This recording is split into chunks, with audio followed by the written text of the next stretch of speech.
हर परीक्षा आपके हौसले का इम्तिहान है, इसलिए डटे रहिए, मेहनत करते रहिए, सफलता आपका इंतज़ार कर रही है। नमस्कार, मेरा नाम अभिषेक है और हम देखेंगे करंट अफ़ेयर जो कल रात तक की सुर्खियों से बनी हैं।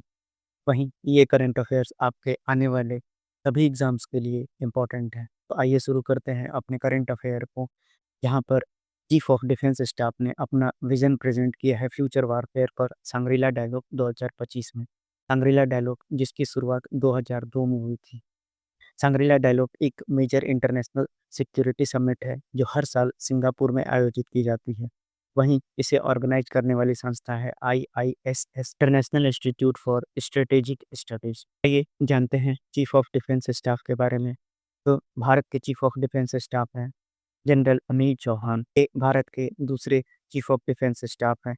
वहीं भारत के पहले चीफ ऑफ डिफेंस स्टाफ का नाम था बिपिन रावत, जिनका देहांत एक हेलीकॉप्टर क्रैश में हुआ था।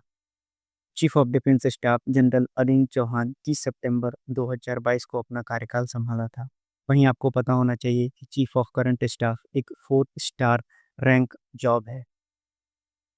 वहीं जो फॉर्मल एस्टेब्लिशमेंट है आपका चीफ ऑफ डिफेंस स्टाफ का, वो 2019 में हुआ था।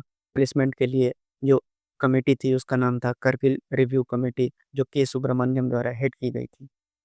देखते हैं इनसे बनने वाले क्वेश्चंस आपसे क्या-क्या पूछा जा सकता है एग्जाम में। आपसे पूछा गया है कि प्राइमरी फोकस सांग्रीला डायलॉग का क्या है?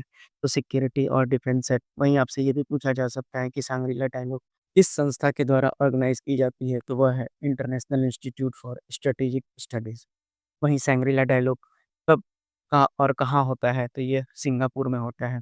पहला सांग्रीला डायलॉग कब हुआ था? तो 2002 में इसकी स्थापना हुई थी। वहीं आपसे पूछा जा सकता है कि इनमें से कौन-सा टिपिकली डिस्कस नहीं किया जाता है सांग्रीला डायलॉग में? तो साइबर सिक्योरिटी किया जाता है, मैरीटाइम सिक्योरिटी भी किया जाता है, काउंटर टेररिज्म पे भी बात की जाती है, लेकिन स्पेस एक्सप्लोरेशन पे नहीं बात की जाती है। बढ़ते हैं अपने अगले करंट अफेयर की ओर, जहाँ पर आपसे पूछा जा सकता है CDS के बारे में। तो भारत के पहले चीफ ऑफ डिफेंस स्टाफ कौन थे? तो आपको पता होना चाहिए जनरल बिपिन रावत। वहीं CDS का मुख्य कार्य क्या होता है? तो CDS का मुख्य कार्य होता है डिफेंस स्टाफ का मुख्य कार्य होता है रक्षा मंत्री को सैन्य मामलों में सलाह देना। आपसे पूछा जा सकता है चीफ ऑफ डिफेंस स्टाफ पद का स्थापना भारत में किस वर्ष किया गया? तो इसका जवाब होगा 2019 में। वहीं जनरल बिपिन चौहान ने भारत के चीफ ऑफ डिफेंस स्टाफ के रूप में कब कार्यभार संभाला? 30 सितंबर 2022। वहीं आपसे पूछा जा सकता है कि निम्नलिखित में से कौन सी संस्था का नेतृत्व CDS करते हैं? Chief of staff committee.